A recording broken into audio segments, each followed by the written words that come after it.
A clean home is a happy home. ನಾನು ಇದನ್ನು ತುಂಬ ನಂಬ್ತೀನಿ, ಜೊತೆಗೆ ಫಾಲೋ ಕೂಡ ಮಾಡ್ತೀನಿ. ನನ್ನ ವೀಡಿಯೋಸ್ ಮತ್ತು ಶಾರ್ಟ್ಸ್ನ ನೀವು ರೆಗ್ಯುಲರಾಗಿ ನೋಡ್ತಾ ಇದ್ದರೆ ಅದು ನಿಮಗೆ ಗೊತ್ತೇ ಇರುತ್ತೆ. ತುಂಬ ಜನ ಇದನ್ನೇ ಕಮೆಂಟ್ ಮಾಡಿ ಕೂಡ ಕೇಳ್ತಾ ಇರ್ತೀರಾ, ಪ್ರೇಮ ನೀವು ಹೇಗೆ ಇಷ್ಟು ನೀಟಾಗಿ ಆರ್ಗನೈಸ್ಡ್ ಆಗಿ ಮನೇನ ಯಾವಾಗಲೂ ಇಟ್ಕೊಳ್ತೀರಾ ಅಂತ. ಇದೇ ಟಾಪಿಕ್ ಬಗ್ಗೆ ಒಂದು ಸಪ್ರೇಟ್ ವಿಡಿಯೋ ಮಾಡೋಣ ಅಂತ ತುಂಬ ದಿನದಿಂದ ಅಂದ್ಕೊಳ್ತಾ ಇದ್ದೆ.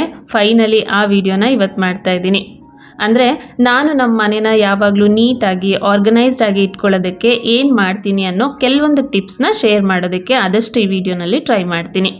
ಜೊತೆಗೆ ಕ್ಲೀನಿಂಗಿಗೆ ತುಂಬ ಯೂಸ್ ಆಗುವಂಥ ಕೆಲವೊಂದು ಆನ್ಲೈನ್ ಪ್ರಾಡಕ್ಟ್ಸ್ನ ಕೂಡ ತೋರಿಸ್ತೀನಿ.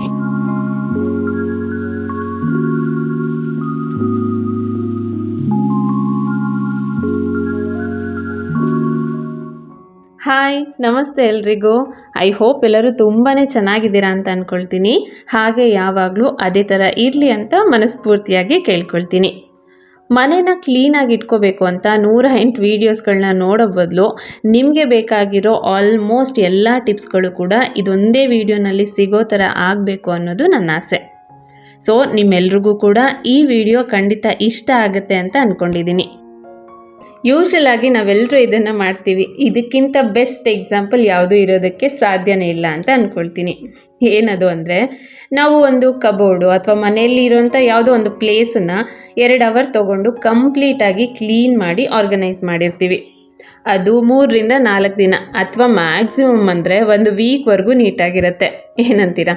ಆಮೇಲೆ ಅದರಿಂದ ತೆಗ್ದಿರೋಂಥ ವಸ್ತುಗಳು ಆ ಜಾಗ ಒಂದನ್ನು ಬಿಟ್ಟು ಬೇರೆ ಜಾಗದಲ್ಲೆಲ್ಲ ಬಿದ್ದಿರುತ್ತೆ. ಇದನ್ನು ಪರ್ಸ್ನಲಿ ನಾವೇ ಮಾಡಿರ್ಬೋದು ಅಥವಾ ಮನೇಲಿರೋರು ಯಾರಾದರೂ ಮಾಡಿರ್ಬೋದು. ಸರಿ, ಆಮೇಲೆ ಅದನ್ನು ಸರಿ ಮಾಡಿದ್ರೆ ಆಯಿತು, ಅದನ್ನು ಆಮೇಲೆ ಅದ್ರ ಜಾಗಕ್ಕೆ ಇಟ್ಟರೆ ಆಯಿತು ಅಂತ ಪ್ರತಿ ಸಾರಿ ಹೀಗೆ ಮಾಡಿದಾಗ ಆ ಜಾಗ ಮತ್ತೆ ಮೆಸ್ಸಿ ಆಗಿಬಿಡುತ್ತೆ. ತೆಗ್ದಿರೋ ವಸ್ತುನ ಅದೇ ಜಾಗದಲ್ಲಿ ಇಡೋದಕ್ಕೆ ಜಸ್ಟ್ 5 ನಿಮಿಷ ಸಾಕು. ಆದರೆ ಆ 5 ನಿಮಿಷದ ಕೆಲಸಕ್ಕೆ ನಾವು ಬೇಜಾರು ಮಾಡಿಕೊಂಡು ಮತ್ತೆ ಒಂದು ಕಂಪ್ಲೀಟ್ ದಿನನ ಕ್ಲೀನಿಂಗಿಗೆ ಅಂತಲೇ ಇಟ್ಕೊಳ್ತೀವಿ. ಹಾಗಂತ ನಾನೇನು ದೊಡ್ಡ ಇದು ಅಲ್ಲ, ನಾನು ಮೋಸ್ಟ್ ಆಫ್ ದ ಟೈಮ್ ಹಾಗೆ ಮಾಡ್ತಾ ಇರ್ತೀನಿ. ಆದರೆ ಮ್ಯಾಕ್ಸಿಮಮ್ ಆಗಿ ನಾನೇನು ಮಾಡ್ತೀನಿ ಅಂದರೆ, ಆವಾಗಿನ ಕೆಲಸನ ಆದಷ್ಟು ಆವಾಗಲೇ ಮುಗಿಸೋದಕ್ಕೆ ಪ್ರಯತ್ನ ಪಡ್ತೀನಿ. ಮನೇಲಿ ಮಕ್ಕಳು ಅಥವಾ ಹಸ್ಬೆಂಡು ವಸ್ತುಗಳನ್ನ ಅಲ್ಲಿ ಇಲ್ಲಿ ಬಿಟ್ಬಿಟ್ರೆ ಅವ್ರ ಕೈಯಲ್ಲೇ ಆದಷ್ಟು ಸರಿ ಮಾಡೋದಕ್ಕೆ ಹೇಳ್ತೀನಿ. ಬಟ್ ನಮ್ಮದು ಜಾಯಿಂಟ್ ಫ್ಯಾಮಿಲಿ ಆಗಿರೋದ್ರಿಂದ ವಸ್ತುಗಳು ಚಲ್ಲಾಪಿಲ್ಲಿ ಆಗ್ತಾನೆ ಇರ್ತವೆ. ಸೊ ಕಣ್ಣಿಗೆ ಕಾಣಿಸಿದ ವಸ್ತುಗಳನ್ನು ಆದಷ್ಟು ಆಗಿಂದಾಗ್ಲೇ ಎತ್ತಿಟ್ಬಿಡ್ತೀನಿ. ಇತ್ತೀಚೆಗೆ ನನ್ನ ಕ್ಲೀನಿಂಗ್ ರೂಟೀನಲ್ಲಿ ನಾನು ಈ 3-in-1 ವ್ಯಾಕ್ಯೂಮ್ ಕ್ಲೀನರ್ನ ಇನ್ಕ್ಲೂಡ್ ಮಾಡ್ಕೊಂಡಿದ್ದೀನಿ. ಇದನ್ನು ನಾನು ಅಮೆಝಾನಿಂದ ತರಿಸ್ಕೊಂಡಿರೋದು. ತುಂಬಾ ಹ್ಯಾಂಡಿ ಆಗಿದೆ, ಹಾಗೆ ಲೈಟ್ ವೆಯ್ಟ್ ಕೂಡ ಇದೆ. ಇದರ ವೈರು ಕೂಡ ತುಂಬ ಉದ್ದ ಇರೋದ್ರಿಂದ ಆರಾಮಾಗಿ ಇದನ್ನು ಯೂಸ್ ಮಾಡಿಕೊಂಡು ನಮಗೆ ಬೇಕಾದ ಜಾಗದಲ್ಲೆಲ್ಲ ಕ್ಲೀನ್ ಮಾಡ್ಕೊಂಡ್ಬಿಡ್ಬೋದು. ನಾವು ಕ್ಲೀನ್ ಮಾಡ್ಕೊಂಡಿರೋ ಡಸ್ಟ್ ಎಲ್ಲ ಬಂದು ಇದರಲ್ಲಿ ಸ್ಟೋರ್ ಆಗುತ್ತೆ. ಆಮೇಲೆ ನಿಮಗೆ ತೋರಿಸ್ತೀನಿ ಹೇಗಿದು ವರ್ಕ್ ಆಗುತ್ತೆ ಅಂತ. ಸೊ ಈ ರೀತಿ ಕ್ಲೀನಿಂಗಿಗೆಲ್ಲ ಈ 3 ಅಟ್ಯಾಚ್ಮೆಂಟ್ ಇರುತ್ತೆ. ಇನ್ನು ಡ್ರೈ ಮಾಪಿಂಗು ಮತ್ತು ವೆಟ್ ಮಾಪಿಂಗ್ ಮಾಡೋದಕ್ಕೆ ಅಂತ ಇನ್ನೊಂದು ಅಟ್ಯಾಚ್ಮೆಂಟ್ ಬರುತ್ತೆ. ಯೂಸರ್ ಮ್ಯಾನ್ಯುವಲಲ್ಲಿ ಇದನ್ನು ಹೇಗೆ ಯೂಸ್ ಮಾಡೋದು ಅಂತ ಡೀಟೇಲಾಗಿ ಕೊಟ್ಟಿರ್ತಾರೆ. ಅದನ್ನು ನೋಡಿಕೊಂಡು ನಾವು ಆರಾಮಾಗಿ ಯೂಸ್ ಮಾಡ್ಕೋಬೋದು. ಸೊ ನಾನೀಗ ಇದನ್ನು ಫಿಕ್ಸ್ ಮಾಡಿಕೊಂಡು ಸ್ವಲ್ಪ ಡಸ್ಟ್ನ ಕ್ಲೀನ್ ಮಾಡಿ ತೋರಿಸ್ತಾ ಇದ್ದೀನಿ ನೋಡಿ. ಸ್ವಲ್ಪ ಪ್ರೆಷರಲ್ಲಿ ಎಷ್ಟು ನೀಟಾಗಿ ಎಲ್ಲ ಕಸನೂ ಕೂಡ ಇದು ಎಳ್ಕೊಳ್ತಾ ಇದೆ. ಹಾಗಾಗಿ ನನಗೆ ಕಾರ್ ಕ್ಲೀನ್ ಮಾಡೋದಕ್ಕೆ, ಸೋಫಾ, ಬೆಡ್ಡು ಮತ್ತು ಕಾರ್ಪೆಟ್ನೆಲ್ಲ ಕ್ಲೀನ್ ಮಾಡೋದಕ್ಕೆ ಯೂಸ್ ಆಗುತ್ತೆ ಅಂತ ಹೇಳಿ ಇದನ್ನು ತರಿಸ್ಕೊಂಡೆ.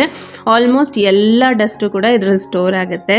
ಇನ್ನು ವೆಟ್ ಮಾಪಿಂಗಿಗೆ ಇದರಲ್ಲಿರೋ ಹೋಲಲ್ಲಿ ನಾವು ರೆಗ್ಯುಲರ್ ಆಗಿ ಯೂಸ್ ಮಾಡೋ ಅಂಥ ಫ್ಲೋರ್ ಕ್ಲೀನರ್ನ ಹಾಕ್ಕೊಂಡು ನಾರ್ಮಲ್ ಆಗಿ ಯೂಸ್ ಮಾಡಿದ್ರೆ ಆಯಿತು. ತುಂಬಾ ಚೆನ್ನಾಗಿ ಮನೆಯೆಲ್ಲ ಕ್ಲೀನ್ ಆಗಿಬಿಡುತ್ತೆ. ಸೊ ಈ ಪ್ರಾಡಕ್ಟ್ ಲಿಂಕ್ ಏನಾದರೂ ನಿಮಗೆ ಬೇಕು ಅಂದರೆ ಡಿಸ್ಕ್ರಿಪ್ಷನಲ್ಲಿ ಕೊಟ್ಟಿರ್ತೀನಿ, ಒಂದ್ಸಾರಿ ಮರಿದೆ ಚೆಕ್ ಮಾಡಿ. ಇನ್ನು ಕ್ಲೀನಿಂಗ್ ವಿಷಯಕ್ಕೆ ಅಂತ ಬಂದರೆ, ಆಮೇಲೆ ಮಾಡೋಣ ಬಿಡು ಅಂದ್ಕೊಂಡ್ರೆ ಮುಗೀತು, ಆ ಕೆಲಸ ಪೆಂಡಿಂಗೇ ಆಗಿಬಿಡತ್ತೆ. ಏನಂತೀರಾ? ಅದಕ್ಕೆ ನಾನು ಕ್ಲೀನ್ ಆ್ಯಸ್ ಯು ಗೋ ಅನ್ನೋ ಒಂದು ರೂಲ್ನ ಮರೀದೆ ಫಾಲೋ ಮಾಡ್ತೀನಿ. ಇದು ಕಿಚನ್ಗಷ್ಟೇ ಅಲ್ಲ, ಕಂಪ್ಲೀಟ್ ಮನೆಗೂ ಕೂಡ ಅನ್ವಯಿಸುತ್ತೆ. ನಾವು ಮಾಡೋ ಕೆಲಸದಿಂದ ನಮಗೆ ಜಾಸ್ತಿ ಸ್ಟ್ರೆಸ್ ಆಗಬಾರ್ದು ಅಂದರೆ ಚಿಕ್ಕದಾಗಿ ಟಾಸ್ಕ್ಗಳನ್ನು ತಗೋಬೇಕು. ಅಂದರೆ ಒಂದು ದಿನ ಕಬೋರ್ಡ್ ಕ್ಲೀನ್ ಮಾಡಿಕೊಂಡ್ರೆ ಇನ್ನೊಂದು ದಿನ ಕ್ಯಾಬಿನೆಟ್ಗಳನ್ನ ಕ್ಲೀನ್ ಮಾಡ್ಕೋಬೋದು. ಇದರಿಂದ ನಮಗೆ ಜಾಸ್ತಿ ಸ್ಟ್ರೆಸ್ ಆಗಲ್ಲ, ಮನೇನೂ ಕ್ಲೀನ್ ಆಗಿರುತ್ತೆ. ಕಿಚನಲ್ಲಿದ್ದಾಗ ಸ್ಟವ್ ಮೇಲೆ ಸಾಂಬಾರು ಕುದಿಯೋದಕ್ಕೋ ಅಥವಾ ಅನ್ನಕ್ಕೋ ಅಥವಾ ಟೀನೋ ಇಟ್ಟಾಗ ಸುಮ್ಮನೆ ಹಾಗೆ ನಿಂತ್ಕೊಳ್ಳೋ ಬದಲು ಅಡುಗೆಗೆ ಅಂತ ತೆಗೆದಿರೋ ಐಟಮ್ಸ್ಗಳನ್ನೆಲ್ಲ ನೀಟಾಗಿ ಜೋಡಿಸ್ಕೊಳ್ಳೋದು, ಅಥವಾ ಗ್ರಾಸರಿ ಬಾಕ್ಸಸ್ನ, ಆಯಿಲ್ ಬಾಟಲ್ಸ್ನ ಒಂದು ಬಟ್ಟೆನಿಂದ ನೀಟಾಗಿ ಒರೆಸ್ಕೊಳ್ಳೋದು, ಈ ರೀತಿ ಎಲ್ಲ ಮಾಡಿದಾಗ ಏನೋ ಎಕ್ಸ್ಟ್ರಾ ಕೆಲಸ ಮಾಡಿದ್ದೀವಿ ಅನ್ನೋ ಫೀಲಿಂಗ್ ಇರಲ್ಲ. ಸೈಮಲ್ಟೇನಿಯಸ್ ಆಗಿ ನಮ್ಮ ಕೆಲಸನೂ ಮುಗಿಬಿಡುತ್ತೆ. ಹಾಗೆ ಇನ್ನೊಂದು ಇಂಪಾರ್ಟೆಂಟ್ ಥಿಂಗ್ ಏನು ಅಂದರೆ, ನೀವು ಮನೆಯಲ್ಲಿ ಯಾವುದೇ ಒಂದು ರೂಮಿಗೆ ಹೋಗಿ ಏನೇ ಕೆಲಸ ಮಾಡ್ತಾ ಇರುವಾಗ ಆ ರೂಮಿಂದ ಹೊರಗಡೆ ಬರುವಾಗ ಖಾಲಿ ಕೈಯಿಂದ ಹೊರಗೆ ಬರಬೇಡಿ. ಆ ರೂಮ್ಗೆ ಸಂಬಂಧ ಇರದೇ ಇರೋವಂಥ ವಸ್ತುಗಳು 100% ಆ ರೂಮಲ್ಲಿ ಯಾವುದಾದ್ರೂ ಒಂದು ಇದ್ದೇ ಇರುತ್ತೆ. ಅದು ನಿಮ್ಮ ಕಣ್ಣಿಗೆ ಕಾಣಿಸ್ತು ಅಂದರೆ ಮೊದಲು ಅದನ್ನು ತೊಗೊಂಡು ಹೊರಗಡೆ ಬಂದು ಅದರ ಜಾಗಕ್ಕೆ ಅದನ್ನು ಇಟ್ಬಿಡಿ. ಈ ಒಂದು ಹ್ಯಾಬಿಟಿಂದ ಖಂಡಿತ ಆ ರೂಮು 100% ಕ್ಲೀನ್ ಮತ್ತು ನೀಟಾಗಿರುತ್ತೆ. ಒಂದು ಸಾರಿ ಟ್ರೈ ಮಾಡಿ ನೋಡಿ. ಇದ್ರ ಜೊತೆ ನಮ್ಮ ಟಾಸ್ಕ್ಗಳನ್ನು ಅಂದರೆ ನಮ್ಮ ದಿನನಿತ್ಯದ ಕೆಲಸಗಳನ್ನು ಡೈಲಿ, ವೀಕ್ಲಿ, ಮಂತ್ಲಿ ಅಂತ ಡಿವೈಡ್ ಮಾಡಿಕೊಂಡ್ರೆ ನಮಗೂ ಸ್ವಲ್ಪ ಈಸಿ ಆಗುತ್ತೆ. ಬೆಟರ್ ಅಂದರೆ ಇದೆಲ್ಲ 1 hour ಟೈಮ್ ತೊಗೊಂಡು ಒಂದು ಬುಕ್ಕಲ್ಲಿ ಬರೆದಿಟ್ಕೊಂಡು ವಾರಕ್ಕೆ ಒಂದು ಸಾರಿ ಆ ಬುಕ್ಕನ್ನು ಓಪನ್ ಮಾಡಿ ನೋಡಿದ್ರೆ ಸಾಕು, ಯಾವ ಕೆಲಸ ಪೆಂಡಿಂಗ್ ಇದೆ ಅನ್ನೋದು ಗೊತ್ತಾಗ್ಬಿಡುತ್ತೆ. ಹಾಗೆ ಆ ಬುಕ್ಕಿಂದ ನಾವು ಮನೆಯಲ್ಲಿ ಏನೆಲ್ಲ ಕೆಲಸ ಮಾಡ್ತೀವಿ ಅನ್ನೋದು ಕೂಡ ಮನೇಲಿರೋರಿಗೆ ಗೊತ್ತಾಗುತ್ತೆ. ಐ ನೋ ಬರೆದಿಟ್ಕೊಂಡು ಫಾಲೋ ಮಾಡೋದೆಲ್ಲ ಸ್ವಲ್ಪ ಕಷ್ಟ, ಬಟ್ 1 month ಇದನ್ನು ಈ ರೀತಿ ಕರೆಕ್ಟಾಗಿ ಫಾಲೋ ಮಾಡಿದ್ರೆ ನಮಗೇನೆ ಅಭ್ಯಾಸ ಆಗಿಬಿಡುತ್ತೆ. ಎಕ್ಸಾಂಪಲ್ಗೆ ಡೈಲಿ ಟಾಸ್ಕಲ್ಲಿ ಬಟ್ಟೆಗಳನ್ನು ವಾಶ್ ಮಾಡೋದಕ್ಕೆ ಹಾಕೋದು, ವಾಶ್ ಮಾಡಿರೋ ಬಟ್ಟೆಗಳನ್ನು ಮಡಚಿ ಅದರ ಜಾಗಕ್ಕೆ ಇಡೋದು, ಬೆಡ್ ಕ್ಲೀನ್ ಮಾಡೋದು, ಮಿರರ್ಸ್ನ ರೆಗ್ಯುಲರ್ ಬೇಸಿಸಲ್ಲಿ ಕ್ಲೀನ್ ಮಾಡೋದು, ಫ್ಲೋರ್ ಕ್ಲೀನ್ ಮಾಡ್ಕೊಳ್ಳೋದು, ಇದೆಲ್ಲ ಕೂಡ ಡೈಲಿ ಟಾಸ್ಕಲ್ಲಿ ಬರುತ್ತೆ. ನಾನು ಯೂಶ್ವಲಾಗಿ ಏನು ಮಾಡ್ತೀನಿ ಅಂದರೆ ಅಡುಗೆ ಕೆಲಸ ಹಾಗೆ ಪ್ರತಿದಿನ ಮಾಡಲೇಬೇಕಾಗಿರೋ ಅಂಥ ಕೆಲಸಗಳನ್ನೆಲ್ಲ ಮುಗಿಸ್ಕೊಂಡ್ಮೇಲೆ ಅರ್ಧ ಗಂಟೆಯಿಂದ 3/4 ಗಂಟೆವರೆಗೂ ಅಲಾರಾಮ್ನ ಸೆಟ್ ಮಾಡ್ಕೊಳ್ತೀನಿ. ಆ ಟೈಮಲ್ಲಿ ಎಕ್ಸ್ಟ್ರಾ ಕ್ಲೀನಿಂಗ್ ಕೆಲಸ ಏನಿರುತ್ತೆ ಅಲ್ವಾ ಅದನ್ನು ಆದಷ್ಟು ಮುಗಿಸೋದಕ್ಕೆ ಟ್ರೈ ಮಾಡ್ತೀನಿ. ಇನ್ನೂ ಕೆಲಸ ಪೆಂಡಿಂಗ್ ಇದ್ದರೆ ಇದಕ್ಕಿಂತ ಇಂಪಾರ್ಟೆಂಟ್ ಕೆಲಸ ಏನಾದರೂ ಇದ್ದರೆ ಅದನ್ನು ಮಾಡ್ತೀನಿ. ಇಲ್ಲ ಅಂದರೆ ಇದನ್ನೇ ಕಂಟಿನ್ಯೂ ಮಾಡಿ ಕ್ಲೀನಿಂಗನ್ನು ಕಂಪ್ಲೀಟ್ ಮಾಡ್ಕೊಳ್ತೀನಿ. ಡೈಲಿ ರೂಟೀನಲ್ಲಿ ಮಾರ್ನಿಂಗ್ ರೂಟೀನ್ ಮತ್ತು ನೈಟ್ ರೂಟೀನ್ ಅಂತ ಮತ್ತೆ 2 ಪಾರ್ಟ್ ಬರುತ್ತೆ.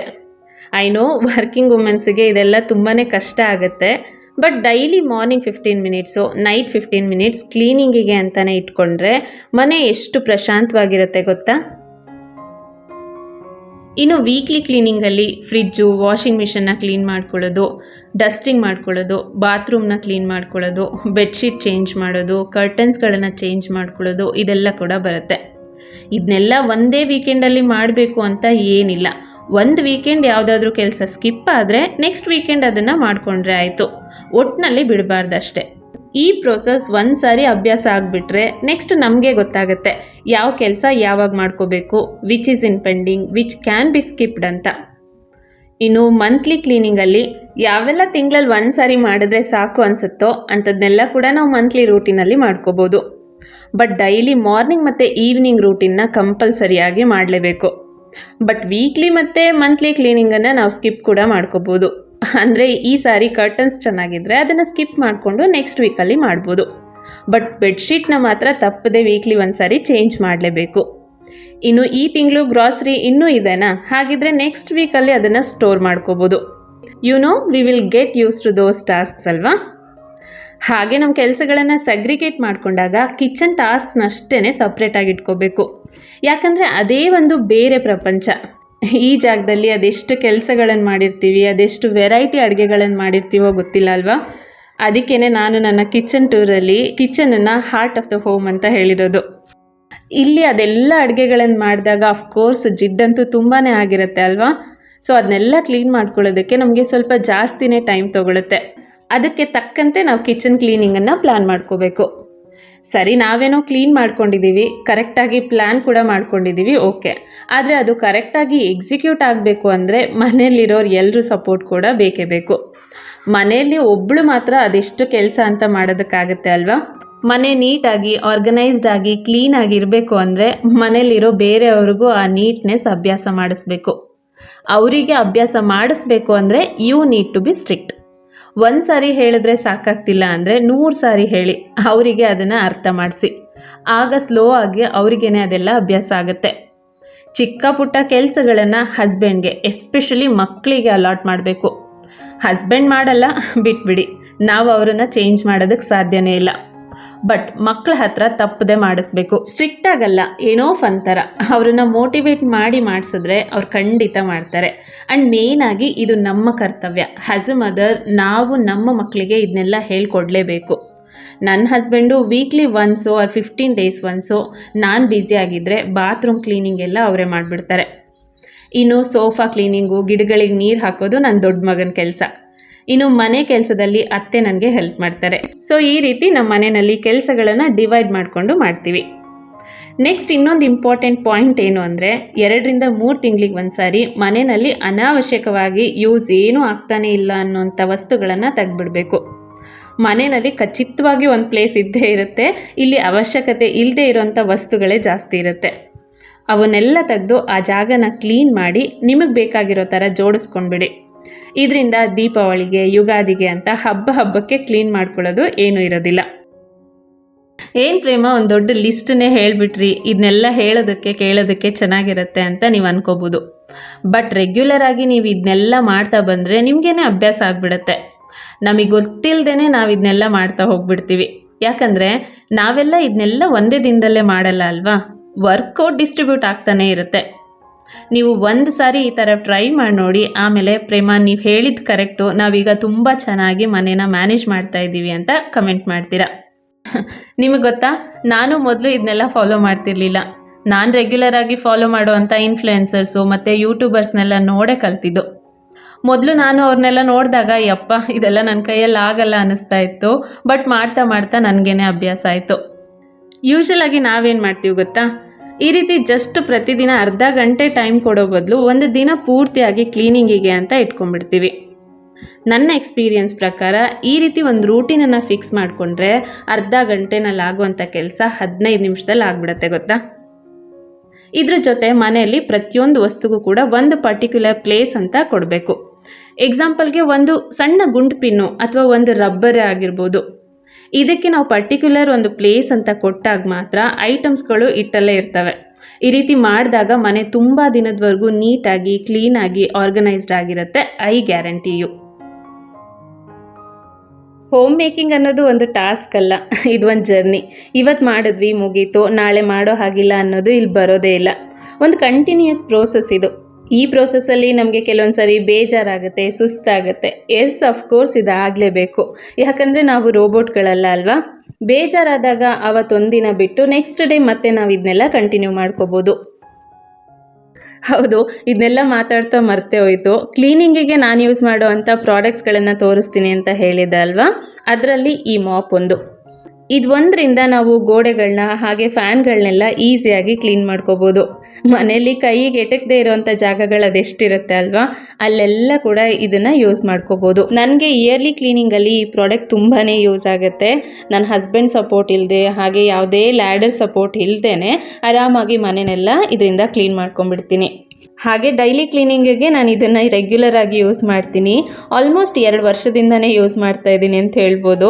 ಕ್ವಾಲಿಟಿ ತುಂಬಾ ಚೆನ್ನಾಗಿದೆ. 2 ವರ್ಷದಿಂದ ಯೂಸ್ ಮಾಡ್ತಿದ್ರು ಕೂಡ ಈ ಕಂಡೀಷನಲ್ಲಿದೆ ಅಂದರೆ ನೀವೇ ಅರ್ಥ ಮಾಡ್ಕೋಬೋದು. ಈ 2 ಪ್ರಾಡಕ್ಟ್ನು ಕೂಡ ನಾನು ಮೀಶೋಯಿಂದ ತರಿಸಿರೋದು. ನಿಮಗೇನಾದರೂ ಈ ಪ್ರಾಡಕ್ಟ್ ಲಿಂಕ್ ಬೇಕು ಅಂದರೆ ಡಿಸ್ಕ್ರಿಪ್ಷನಲ್ಲಿ ಕೊಟ್ಟಿರ್ತೀನಿ, ಮರಿದೆ ಒಂದು ಸಾರಿ ಚೆಕ್ ಮಾಡಿ. ಸೊ ಇದಿಷ್ಟು ನಾನು ಫಾಲೋ ಮಾಡುವಂಥ cleaning tips and tricks. Hope ನಿಮಗೆ ಈ ವಿಡಿಯೋ ಇಷ್ಟ ಆಗಿದೆ ಅಂತ ಅಂದ್ಕೊಳ್ತೀನಿ, ಹಾಗೆ ಯೂಸ್ ಕೂಡ ಆಗುತ್ತೆ ಅಂತ ಅಂದ್ಕೊಂಡಿದ್ದೀನಿ. ವಿಡಿಯೋ ಇಷ್ಟ ಆದರೆ ಗೊತ್ತಲ್ವಾ, ಲೈಕ್ ಮಾಡಿ. ಹಾಗೆ ಫಸ್ಟ್ ಟೈಮ್ ನೋಡ್ತಾ ಇದ್ದರೆ ಚಾನಲ್ನ ಸಬ್ಸ್ಕ್ರೈಬ್ ಮಾಡ್ಕೊಳ್ಳಿ. ಸಿಗ್ತೀನಿ ಮತ್ತೊಂದು ಇಂಟ್ರೆಸ್ಟಿಂಗ್ ವ್ಲಾಗ್ ಜೊತೆ. ಅಲ್ಲಿವರೆಗೂ ಥ್ಯಾಂಕ್ಸ್ ಫಾರ್ ವಾಚಿಂಗ್. ಬಾಯ್.